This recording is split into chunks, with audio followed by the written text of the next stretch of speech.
Kirwan. He's from the Jersey Shore area. Give it up for the Jersey Shore people. And he was born in, a hospital, right? What was it? The one in Patterson? Yep, he's half soprano. I mean, he's got that, and because when I'm talking to him sometimes, after like 2 days at his house, he's nice the first day, nice the second day. The third day, I start to say, he goes, shut the fuck up. You keep talking, but you're not saying anything. He's like, you need to get some sun. Look at you. Look how white you are. Go outside. He leaves me in the pool, and then he just goes out. Like, he leaves, and I don't know how to get back to the airport. That's when I know I've overstayed my welcome. But I'm from Hoboken, New Jersey, which is a Jersey town as well. And, yes, and Annie knows, because she's from Jersey City, that I'm famous. Because I am, Jean Paul, because my grandmother changed Blue Eyes diapers. That's right, my nonna, my Italian Camilla, Lucia Nonna. He was 77 years old when she did that.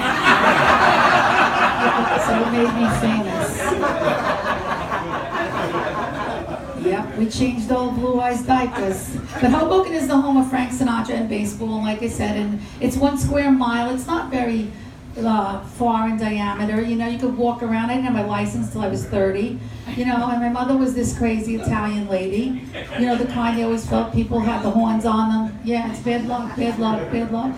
I'd go to my sister's house. She's like, got a half a glass of water on the refrigerator. Bad luck. No, I'll tell you, I was going to get a job. Stop it. It's not bad luck. But I would come home, my mother would say, don't put your shoes on the table, because in Italian, that's bad luck. And I would say, but Uncle Tommy's gun on the counter, that's okay with you? My uncle Tommy was he was like a quasi-mobster. He wasn't a good mobster, and his job was to beat up people that didn't pay the vig, So he lived down in Florida, in Hialeah. They put him up, the mob. And his nickname down here, I don't know, maybe you heard of him, Tommy the Tit Twister? So he wasn't good at his job. He'd make friends with these people. And then they beat him up, and they sent him back to Hoboken, and we had to bury him. And it was the time of Don Johnson. He wanted the white suit, And I'm standing there with my mother. She's crying for her brother, and I'm looking, and they got no underwear on Uncle Tommy. None. And I'm looking at his balls, I'm looking at his penis, and my mother's like, oh, he wasn't circumcised. I don't need to know that about my uncles. I never looked at them the same way again. But I do know I won't date a Jew, because I lose 2 inches right off the top. That's where I go, So I moved out of my mother's house, and I moved like 5 blocks away. She didn't know where I was for 2 fucking years. And, she passed away, which is sad, because we're at the age where we're losing our parents. And it's very sad to lose your parents. And I miss my mom, and it's depressing because, I realize at this age, a girl needs her mom. But I also, when I think about it, nobody makes you feel like a piece of shit like your mother. You're never going to find that again in life. Right? You think you look good, right, Jean Paul? Yeah? In that shirt? You think you look good in that shirt, right? You ring one of your parents' bells, they'll be like, what the fuck you going in that shirt? Where you going, white pants after Labor Day? Where? Come on. I know, but in Jersey you get killed for that shit. But I would do that. I would think I look good, and I'd ring my mother's bell. She's like, is that what you're wearing? Is that what you're wearing? My sister misses her, but sometimes I don't, My sister had a different experience because she's 15 years older than me. She had, like, Ozzie and Harriet. I had whatever happened to Baby Jane. I got stuck with the, Mommy Dearest. My sister would say, well, Mommy braided my hair. And I'd say, but Mommy set my hair on fire. I was a pirate. My friend from childhood sent me pictures for Halloween 3 years in a row. She must have been setting my hair on fire with a cigarette. I was a pirate. 3 years in a row I had a sash covering my hair. My sister says, Mommy walked me to school. I said, yes, she threw me out of the 2nd floor window. It's not fun. And I remember when she died, I was crying to my brother-in-law at the time. I'm like, Mickey, she didn't even live to see me get married. He put his arm around me and said, Sandra, honey, none of us are going to live to see you. And he died last year.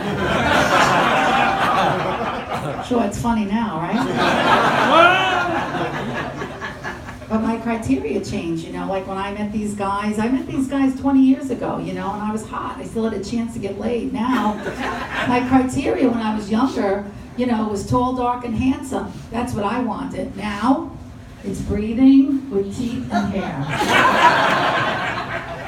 And my sister said that's too picky.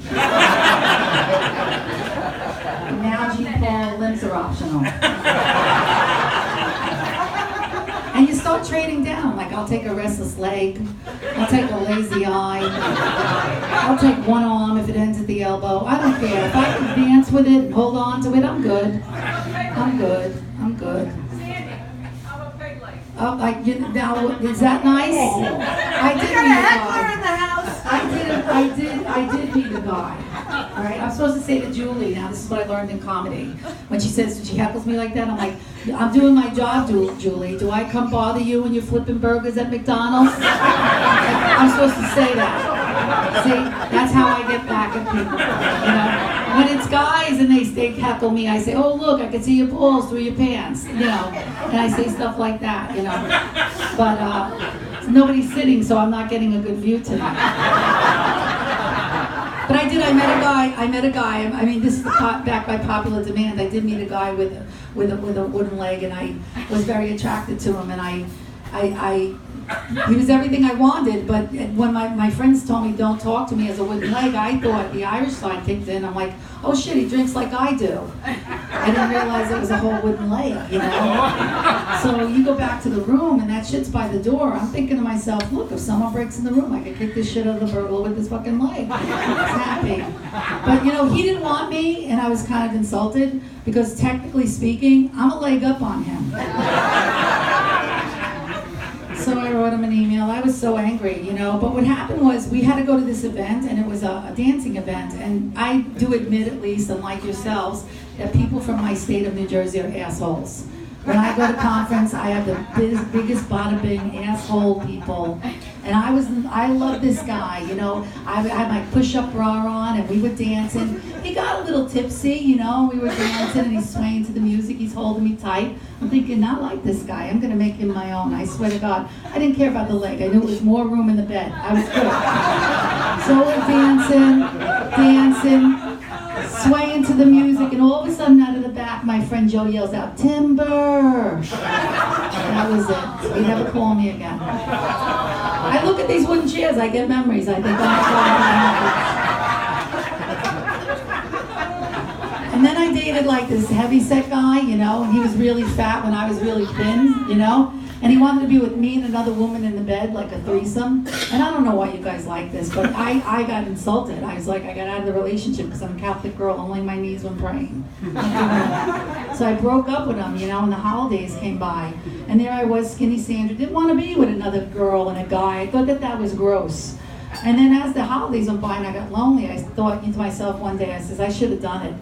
I should have been with him and the other woman. He was so fucking fat, I would have never seen this other woman. I could have called him from my cell phone. We've been like in the White House. I'm in the Oval Office. She's in the Rose Garden, you know? I'm like, Shelly, can you hear me now? Where are you? I'm under the ass. I saw him on the street the other day. He said, you had me wrong. I'm underneath. I'm a pleasurable guy. I'm like, no, I've been underneath you, Ed. You're not pleasurable at all. And ironically, his name is Ed, see? I wasn't going to out you, Ed, but I did. He still got the got milk sign over his line.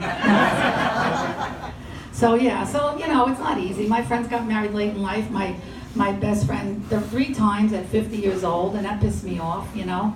And she says, are you upset you're not in the wedding? So I took her to my house. I showed her 25 gowns I wore, 25 bouquets I caught, all telling me I was going to get married next. Wake up, my bedroom's like a funeral home, right? She says, I want my father to walk me down the aisle, dance with me, daddy's little girl. No, he's on a gurney and you're fucking 50. She says, I want something old. How about yourself? I want something new. We just joined AARP. We got in a junior rate. I want something blue. I'm going with the veins in your legs now. You're pissing me off. So, you know, I don't have kids. My friends have kids, and they made me the godmother, which is the stupidest thing that they could do, right?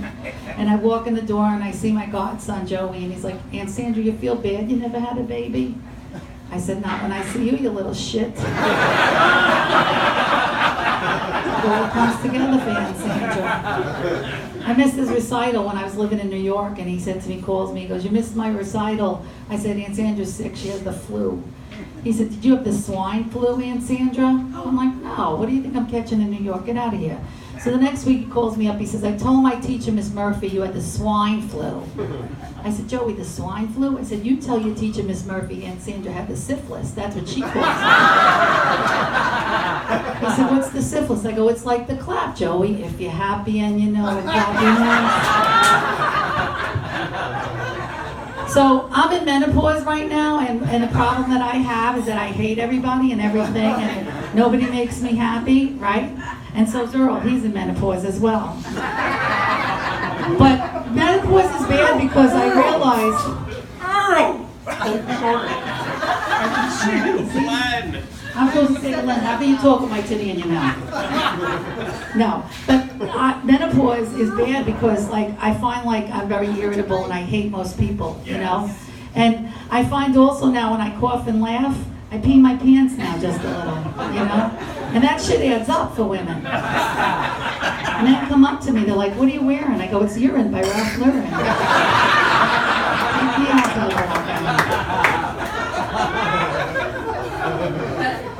My sister called and asked if the hair grew back on my legs because the hair just fell off my legs like this.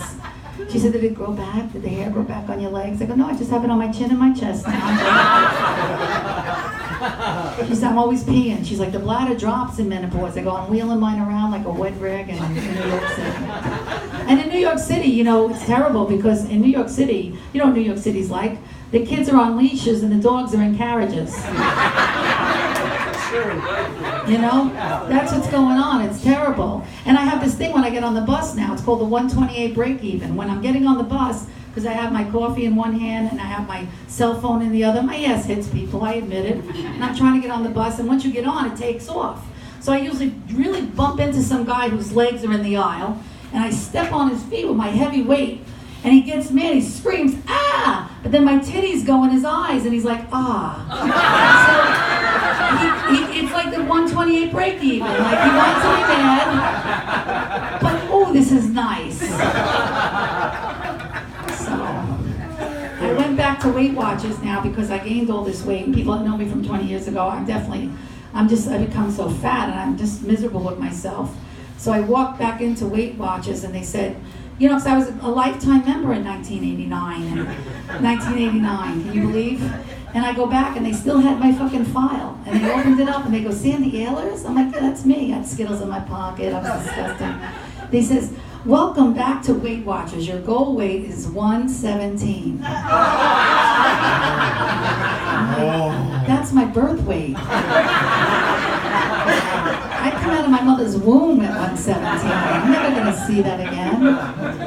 So I'm in Weight Watchers, and I'm standing next to a girl. Usually I use the microphone stand to her name is Brittany.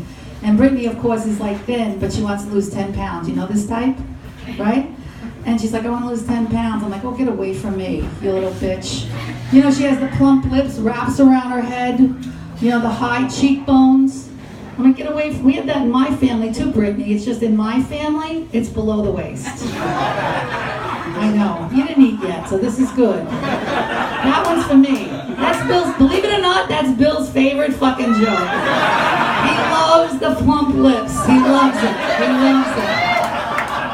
Why? I don't know. But when I said it, he's like, that's a keeper. I do it every show. Every show people groan at me. Guys walk out. People vomit. But I do it for Bill. I fucking do it for Bill. So, in closing, I have one more joke for you guys, and then I'm going to let you eat. When I went back to Weight Watchers, they wanted to know what my you know, what happened to me and why I got so fat. So I said to them, I said, listen, I said, you know, you want to know what my breaking point was? I lifted up my left boob and I found popcorn under there. And it was a kernel and it popped like this in the middle of the night. It just went like this. And I realized, I said, I don't know how I'm making popcorn within my own body, but I am. And it's one more thing before I let you go. Those of you that know me, I worked at a little Italian gun club on McDougal Street, and I'm going to give them the Nicky Nuts joke, and then I'm getting off stage. This kid goes up to his father and he said, Dad, what's the difference between theoretically and realistically? And the father said, son, I'll tell you. Go downstairs and ask your sister if she'd sleep with the guy next door that won the lottery for $2 million. Their neighbor had won the Mega Millions, and the daughter was like 30, 32. So the kid goes downstairs, 8-year-old. He comes back up. He says, Dad, Sissy said she'd sleep with the guy that won the lottery for $2 million. He said, well, go upstairs now and ask your mother if she'd sleep with the guy for another $2 million. The kid said, Dad, I'm embarrassed. I don't want to do this. He goes, son, I want to teach you a lesson. Go. He goes upstairs, comes down. He's all embarrassed. He says, Dad, Mommy too said that she'd sleep with the guy next door that won the lottery for another $2 million. The father said, you see, son, this is what I'm trying to tell you. Theoretically, we could be sitting on $4 million. Realistically, we're living with 2 fucking whores.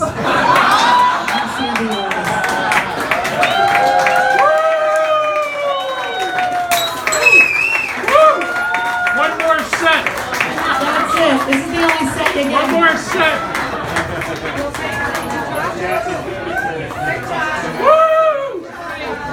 Not bad for a command performance, huh? One more time, everybody.